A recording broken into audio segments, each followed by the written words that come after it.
ලෝකයේ තියෙන ආසන වලින් අති උතුම් ආසනය තමයි වජ්‍රාසනය. ඊට වඩා උසස් ආසනයක් නැහැ. තව්තිසාවේ තියෙන උතුම් ආසනය තමයි පාණ්ඩුකම්බල සෛලාසනය. ඊට වඩා උතුම් ආසනයක් තව්තිසාවේ නැහැ. එතකොට තව්තිසාවට එහා යාම දිව්‍ය ලෝකයට ගියහම සුනිර්මිත නැත්නම් යාම දිව්‍ය ලෝකේ රජ්ජුරුවෝ සුයාම රජ්ජුරුවෝ වැඩ ඉන්න ආසනේ තමයි ඒ දිව්‍ය ලෝකේ තියෙන උසස්ම ආසනය.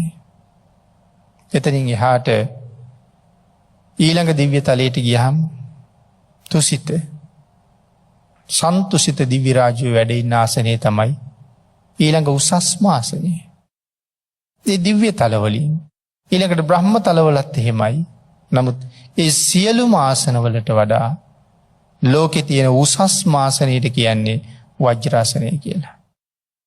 මේ ආසනේ පැන නගින්නේ මහා පුණ්‍යවන්තයෙක් ඒ ආසනයේ මත වැඩ ඉන්න අවශ්‍ය පාරමිතාව පූර්ණේ කරලා ඉවර වුණාම දැන් ආසනයට ගොඩ වෙන්න කාලය හරි කියලා කියනකොට තමයි මේ ආසනේ පැන නගින්නේ.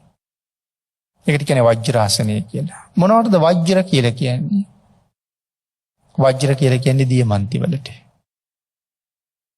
ලෝකයේ තියෙන විශිෂ්ටතම මාණික්කයෙන් තමයි මේ ආසනය සැකසෙන්නේ.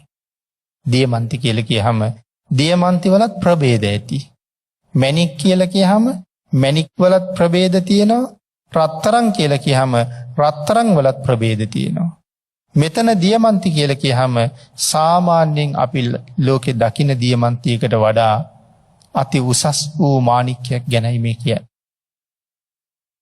එවන් ආසනයක් පල්ලංකයක් මත වැඩ ඉඳලා තමයි මේ සම්මා සම්බුද්ධත්වයේ සාක්ෂාත් කරන්නේ.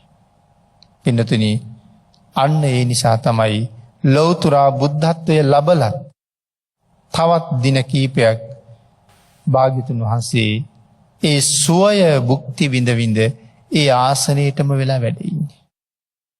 ඒ කියන්නේ ඒ ආසනයෙන් නැගිටින්න භාග්‍යතුන් වහන්සේට ලෝභකමක් තියනවද?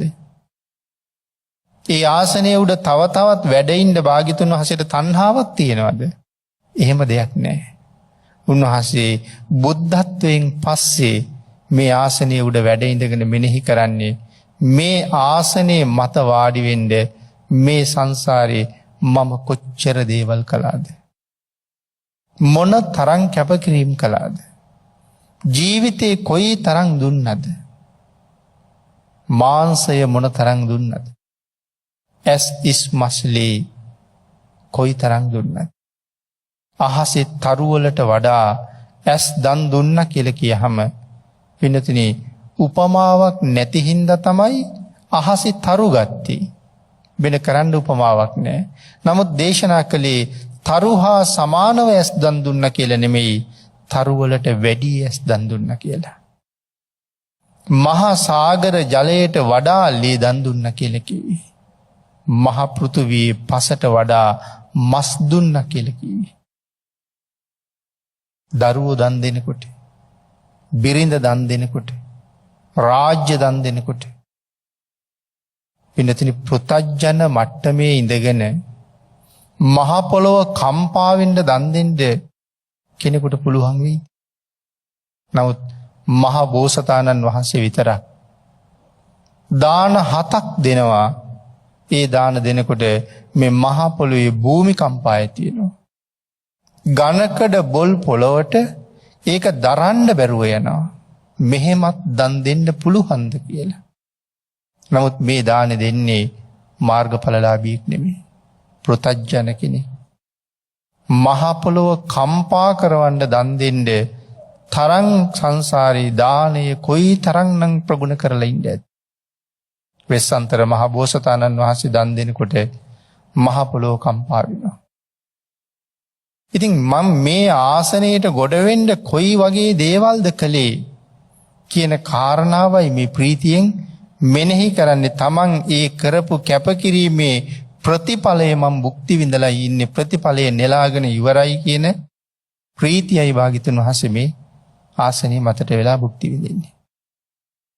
තෙන්ට එන්න කොහොම කටයුතු කළාද කියන එක අපිට තේරෙන්නේ නැහැ කියන එකයි මම මේ සඳහන් කළේ බුද්ධ විෂය තේරුම් ගන්න අපිට කොහොමත් බෑ.